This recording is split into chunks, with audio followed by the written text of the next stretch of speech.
When he looked at me that evening and said, "You're not my real daughter," I didn't scream. I didn't even cry right away.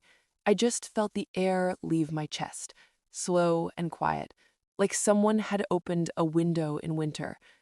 20 years of marriage, 35 years of calling him dad, and in one sentence, everything tilted. But it didn't break me. It only made the love clearer. My name is Sarah. I'm 42 now, but when I close my eyes, I'm still that little girl sitting on his knee while he read me the same bedtime story for the 100th time. David was never just a name to me. He was the smell of coffee in the morning, the sound of boots on the porch, the arms that caught me when I fell off my bike and skinned both knees raw. He was safety. He was home. People always asked how a man could raise a child alone after his wife died and never once looked tired of it. The truth is, he never showed the tiredness. Mom passed when I was 12, cancer, quick and cruel. One day she was singing in the kitchen, the next she was gone. I remember standing in the hallway listening to Dad cry in the bathroom, one hand over his mouth so I wouldn't hear. He came out with red eyes and made me pancakes shaped like hearts. That was Dad. He swallowed the pain so I wouldn't have to taste it. After the funeral, he sat me down on the couch, the one with the faded blue flowers, and said, "It's you and me now, kiddo. We're gonna be okay." And we were. He worked at the lumber yard all day, came home smelling of sawdust and sweat, cooked spaghetti that was always a little overdone, and still found time to sit through every school play, every parent-teacher night, every scraped knee and broken heart. When I had my first crush at 14 and the boy laughed at me in front of everyone, Dad didn't get angry. He just took me for ice cream and said, "One day, someone will look at you and feel like the luckiest man alive. And if he doesn't, he's not worth your tears." That was the first time I realized love could be quiet and still fill an entire room. I never thought to ask questions about before Mom died. There were pictures of the three of us, vacations, Christmas mornings, me missing my 2 front teeth, but I never noticed there weren't any of Mom pregnant or of me as a tiny baby with Dad. It just never occurred to me that something might be missing. Why would it? Dad was always there. When I was 22, I met Mark. He was kind and steady, the kind of man who opened doors and remembered how I liked my coffee. When I brought him home, Dad shook his hand, looked him straight in the eye, and said, "Hurt her, and you'll answer to me." Then he smiled so big his eyes crinkled, and Mark laughed, nervous but happy. A year later, on my wedding day, Dad walked me down the aisle. I remember the weight of his arm, the slight tremble in his hand.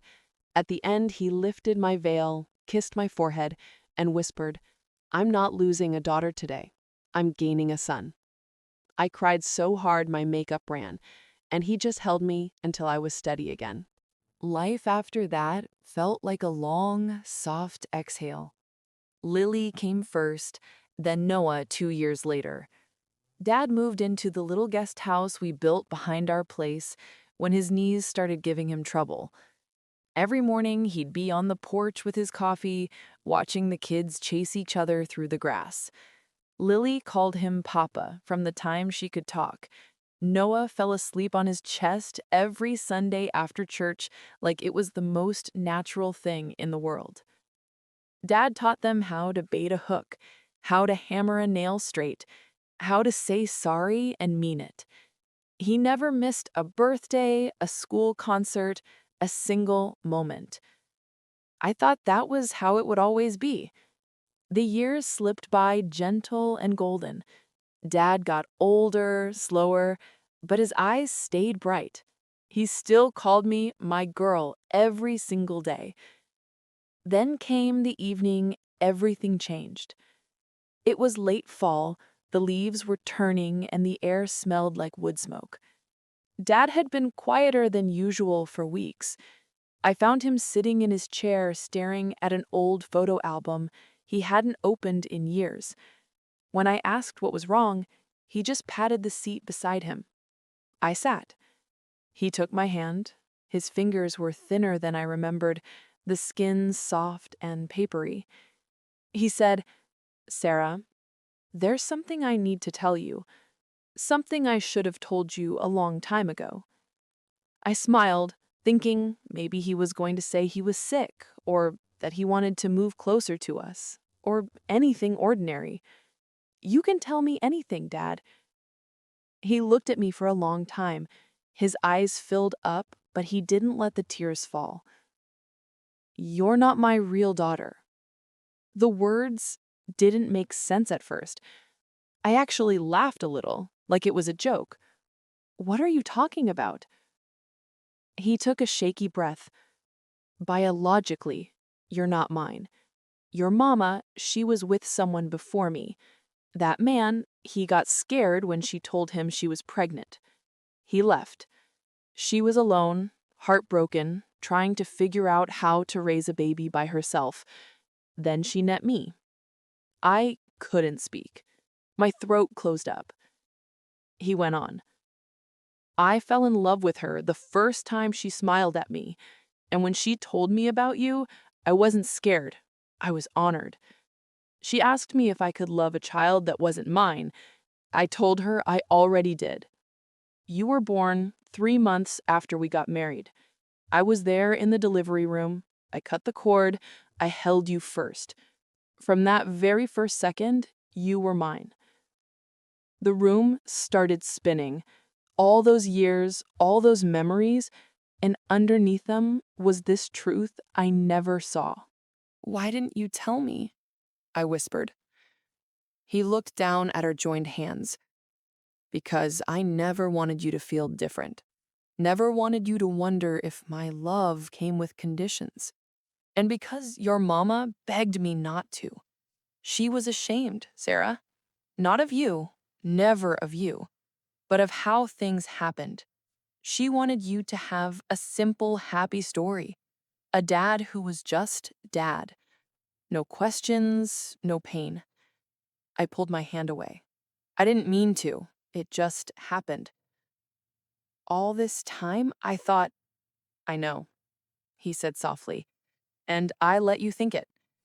Maybe that was wrong. But every time I almost told you, I looked at you and thought, this child is happy. She feels loved. Why break that?" I stood up. I needed air. I walked out onto the porch and stood there in the cold until my fingers went numb. 24 hours earlier, my life had felt complete. Now it felt like someone had pulled a thread and half the fabric was unraveling. The next days were quiet. I went through the motions, drove the kids to school, cooked dinner, smiled when I had to. But inside, I was grieving something I couldn't name. Not Dad, never Dad, but the story I thought was mine. A week later, I went back to his little house. He was sitting in the same chair, thinner, paler. When he saw me, his face lit up and then crumpled, like he was bracing for me to say goodbye forever. I knelt in front of him and took both his hands. "I'm angry," I said. "I'm hurt. I needed time. But Dad, listen to me. You are my father. You have always been my father. Biology is just an accident. Love is the choice, and you chose me every single day for 42 years. The tears came then, his and mine, mixing together on our joined hands. You chose me when you could have walked away. You chose me when Mom got sick. You chose me when I was a terrible teenager.